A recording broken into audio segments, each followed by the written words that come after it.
സിന്ദൂരരേഖ ഭാഗം 72. എന്താ ഏട്ടാ ഇതെല്ലാം? പോലീസ് വിളിച്ചിരുന്നു.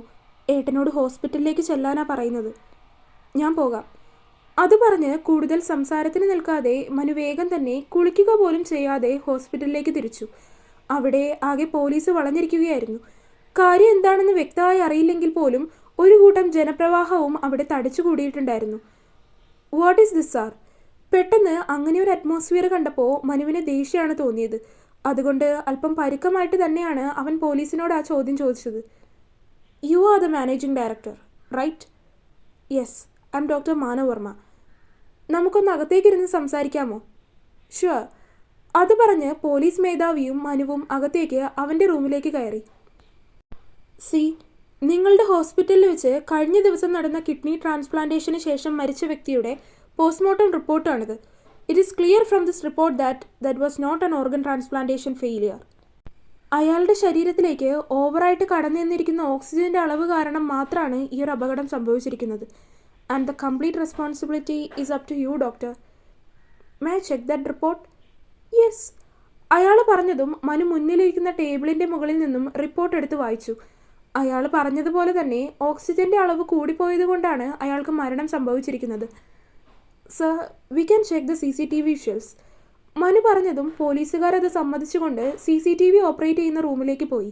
ഓപ്പറേറ്ററിനോട് പറഞ്ഞ് കഴിഞ്ഞ ദിവസം ഓപ്പറേഷൻ തിയേറ്ററിൽ നടന്ന സർജറിയുടെ CCTV വിഷ്വൽസ് ഓപ്പൺ ചെയ്തു. പക്ഷേ അത്ഭുതം എന്നോണം CCTVയിൽ അങ്ങനെയുള്ള വിഷ്വൽസ് ഒന്നും തന്നെ ഉണ്ടായിരുന്നില്ല. CCTVയിൽ അങ്ങനെ ആരും ചെയ്യുന്നതായിട്ടൊന്നും കണ്ടെത്താനാവാത്ത സ്ഥിതിക്ക് കേസ് നിങ്ങളുടെ തലയിൽ വരും. പോലീസ് മര്യാദയുള്ള ഭാഷയിൽ തന്നെ അവന് കാര്യം പറഞ്ഞ് മനസ്സിലാക്കി കൊടുത്തു. I can understand sir, but I need a thorough investigation. ആത്മവിശ്വാസത്തോടെ തന്നെ മനു പറഞ്ഞതും അയാളും അവനെ നോക്കിയൊന്ന് തലയാട്ടി. അയാൾ പോയി കഴിഞ്ഞിട്ടും ഹോസ്പിറ്റലിലെ ജനത്തിരക്ക് കുറഞ്ഞിട്ടുണ്ടായിരുന്നില്ല. എല്ലാവർക്കും എന്താണ് കാരണമെന്നും എന്തിനാണ് പോലീസ് അവിടെ വന്നിരിക്കുന്നത് എന്നുള്ളതും ഒക്കെ അറിയണം. ഒടുക്കം എവിടെ നിന്നോ മുക്കിയും മൂളിയും ഓരോ കാര്യങ്ങളൊക്കെ കിട്ടി. അതെല്ലാം കൂടി കൂട്ടിച്ചേർത്ത് ഹോസ്പിറ്റലിനെതിരെ ജനങ്ങൾ തന്നെ ഓരോ കാര്യങ്ങൾ പറഞ്ഞ് നീങ്ങാൻ തുടങ്ങി. അതിന് തടയിടാനെന്നോണം പോലീസിൻ്റെ പ്രൊട്ടക്ഷനും മനു വാങ്ങിയിരുന്നു. എങ്കിലും അവൻ്റെ മനസ്സാകെ കലുഷിതമാവാൻ തുടങ്ങി. എന്ത് കാരണം കൊണ്ടായിരിക്കാം അങ്ങനെ ഒരു കാര്യം സംഭവിച്ചത് എന്നുള്ളത് അവന് ചിന്തിച്ചിട്ട് അത്രയും ഉത്തരം കിട്ടുന്നില്ലായിരുന്നു. ആരെങ്കിലും മനഃപൂർവ്വം ചെയ്തതാകുമോ? എങ്കിൽ ആരായിരിക്കും?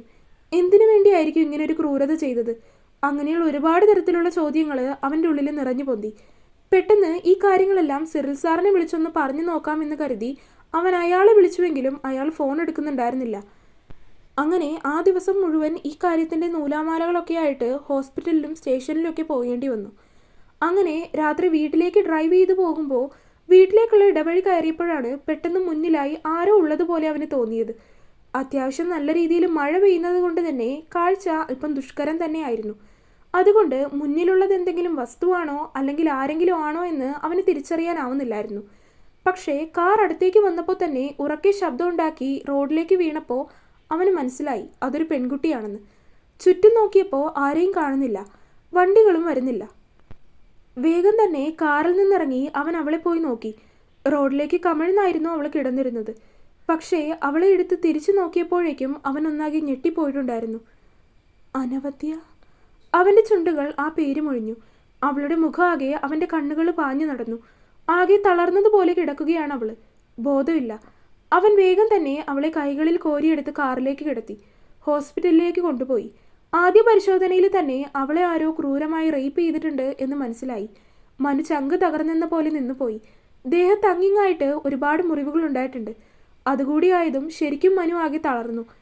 എപ്പോഴോ മനസ്സിൽ തോന്നിയൊരിഷ്ടം അതിപ്പോഴും കുഞ്ഞൊരിഷ്ടമായിട്ട് തന്നെ മനസ്സിൽ അങ്ങനെ തന്നെ നിൽക്കുന്നുണ്ടായിരുന്നു. അവളെ അങ്ങനെ കാണുന്തോറും അവൻ്റെ നെഞ്ചിൽ കനൽ കോരിയിട്ടതുപോലെ നീറി. ICUവിൻ്റെ ഉള്ളിൽ നിൽക്കുമ്പോൾ തന്നെ അവൻ്റെ കണ്ണുകൾ നിറഞ്ഞൊഴുകി. എന്തെന്നില്ലാത്ത ദുഃഖങ്ങളെല്ലാം അവനെ പിടികൂടി. ശാരീരികമായി എന്ന പോലെ തന്നെ അവൻ മാനസികമായിട്ടും തളർന്നു പോകുന്നുണ്ടായിരുന്നു. ഫോണിലേക്ക് വീണ്ടും കോള് വരുന്നത് കണ്ടതും ICUവിൽ നിന്ന് മനു പുറത്തേക്കിറങ്ങി. അപ്പോഴേക്കും അവളുടെ മുറിവുകളൊക്കെ ഡ്രസ്സ് ചെയ്ത് കൊടുക്കാൻ തുടങ്ങിയിരുന്നു. അത് കണ്ടാണ് അവൻ പുറത്തേക്കിറങ്ങിയത്. വീണ്ടും പോലീസിൽ നിന്നാണ് കോള്. ഹലോ, നിങ്ങളുടെ ഹോസ്പിറ്റലിൽ വർക്ക് ചെയ്യുന്ന അനവദ്യ എന്ന് പറയുന്ന കുട്ടിയെ കാണുന്നില്ലെന്നൊരു പരാതി കിട്ടിയിട്ടുണ്ട്. വൈകിട്ട് ഡ്യൂട്ടി കഴിഞ്ഞിറങ്ങി വീട്ടിലേക്ക് എത്തുന്ന സമയമായിട്ടും എത്തിയില്ല എന്നായപ്പോൾ അച്ഛനാണ് പരാതി കൊടുത്തിരിക്കുന്നത്. സർ, അനവദ്യ ഹോസ്പിറ്റലിൽ തന്നെയുണ്ട്. Actually she met with an accident. എന്നിട്ട് എന്തുകൊണ്ട് നിങ്ങളത് പോലീസിലോ അവളുടെ വീട്ടിലോ അറിയിച്ചില്ല? ഡോക്ടർ, ആക്സിഡൻ്റ് ആയിട്ട് ഇപ്പോൾ കുറച്ച് സമയം മാത്രമേ ആയുള്ളൂ. ഇപ്പോൾ ഹോസ്പിറ്റലിലേക്ക് എത്തിയതേ ഉള്ളൂ, മനു വിശദീകരിച്ചു. അതിനൊന്ന് മൂളിക്കൊണ്ട് മറുവശത്ത് ഫോൺ കട്ടായി.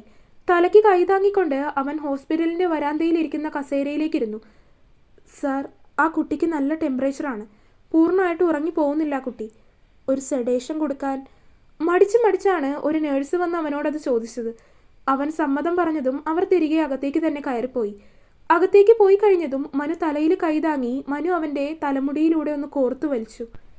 കുറച്ചു നേരം കൂടി ഇരുന്നു കഴിഞ്ഞ് മനു വീട്ടിലേക്ക് പോകാൻ വീണ്ടും ഇറങ്ങി.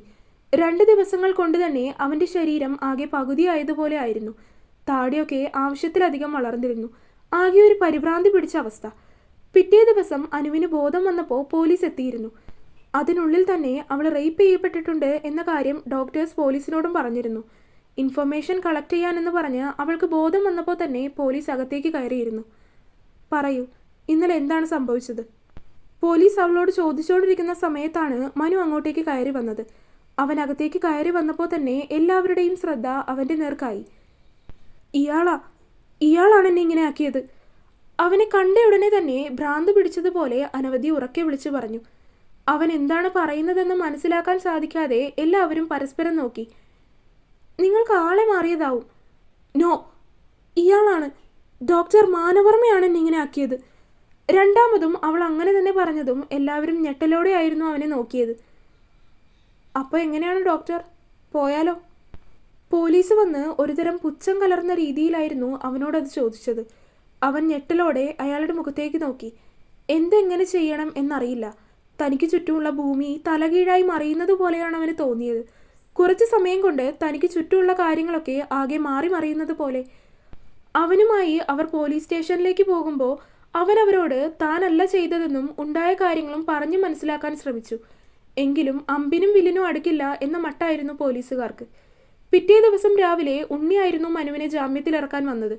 ഒരു കുറ്റവാളിയെപ്പോലെ ജയിലിൽ കിടക്കുന്ന തൻ്റെ ഏട്ടനെ കാണെ അവൻ്റെ ഹൃദയം തകർന്നു പോയി എന്ന് പറയാം. അവിടെ നിന്നിറങ്ങി നേരെ വീട്ടിലേക്ക് പോയി. നിശബ്ദമായിരുന്നു മനു. ഒന്നും മിണ്ടിയില്ല.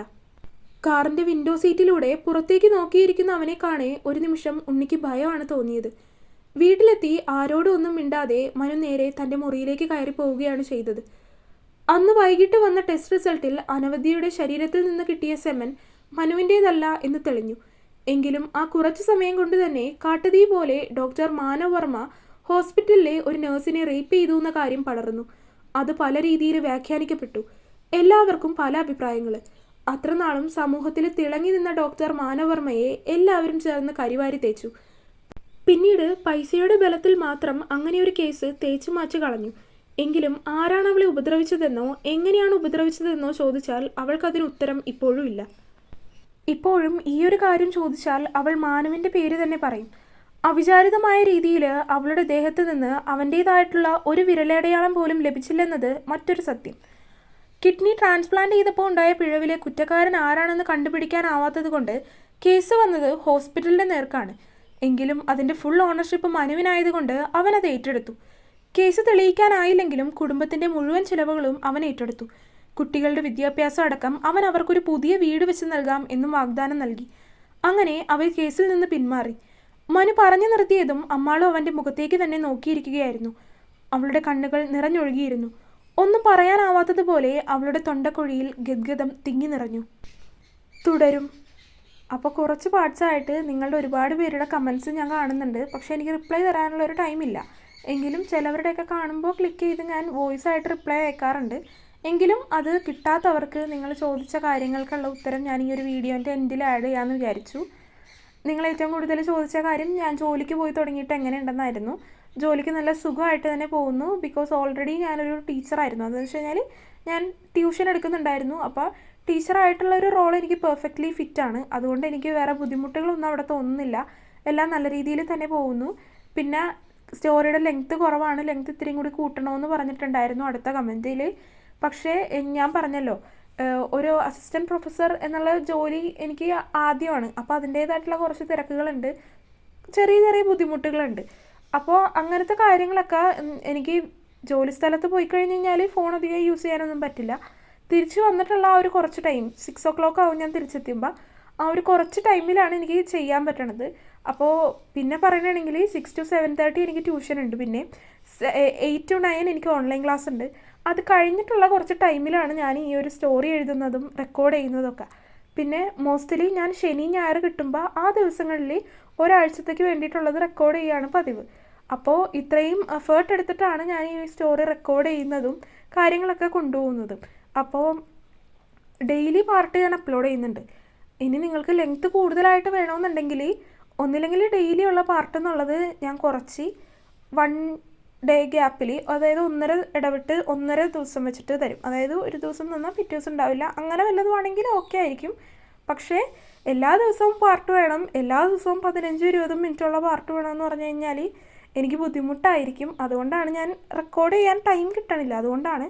പിന്നെ എങ്ങനെയൊക്കെ പോയാലും ഓൾമോസ്റ്റ് ഒരു 9 അല്ലെങ്കിൽ 10 മിനിറ്റുള്ള പാർട്ട് ഞാൻ എങ്ങനെയെങ്കിലുമൊക്കെ റെക്കോർഡ് ചെയ്യാറുണ്ട്. 9 മിനിറ്റിൽ കുറവുള്ള പാർട്സ് ഞാനങ്ങനെ റെക്കോർഡ് ചെയ്തിട്ടുണ്ടെന്ന് എനിക്ക് തോന്നുന്നില്ല. അപ്പോൾ ഓൾമോസ്റ്റ് എല്ലാ ദിവസവും ഞാൻ കറക്റ്റ് ഈ ഒരു ലെവലിലുള്ള പാർട്സ് തന്നെ അപ്ലോഡ് ചെയ്യുന്നുണ്ട്. പിന്നെ നിങ്ങൾക്ക് മനസ്സിലാക്കുമെന്ന് വിചാരിക്കുന്നു. അപ്പോൾ കുറേ പേര് ഞാൻ പോസ്റ്റായിട്ട് ഇട്ടാലും കമൻസിന് റിപ്ലൈ കൊടുത്താലും അവർ പിന്നീട് അത് ശ്രദ്ധിക്കണമെന്നില്ല. അതുകൊണ്ടാണ് ഞാൻ ഈ ഒരു വീഡിയോൻ്റെ ടൈലെൻഡിൽ ഇത് ആഡ് ചെയ്യുന്നത്. ഇനി ഇതെത്ര പേര് കേൾക്കുമെന്നും എനിക്കറിയില്ല. അപ്പോൾ കേൾക്കും എന്ന് വിശ്വസിക്കുന്നു. അപ്പോൾ വീഡിയോ കണ്ടവരെല്ലാവരും വീഡിയോ ലൈക്ക് ചെയ്യുക. നിങ്ങളുടെ അഭിപ്രായങ്ങൾ എന്തായാലും അത് കമൻറ്റായിട്ട് അറിയിക്കുക. ചാനൽ ഇതുവരെ സബ്സ്ക്രൈബ് ചെയ്യാത്തവരായിട്ട് ആരെങ്കിലുമൊക്കെ ഉണ്ടെങ്കിൽ സബ്സ്ക്രൈബും കൂടി ചെയ്യുക. അടുത്ത പാർട്ടായിട്ട് നാളെ വരാം. ബൈ.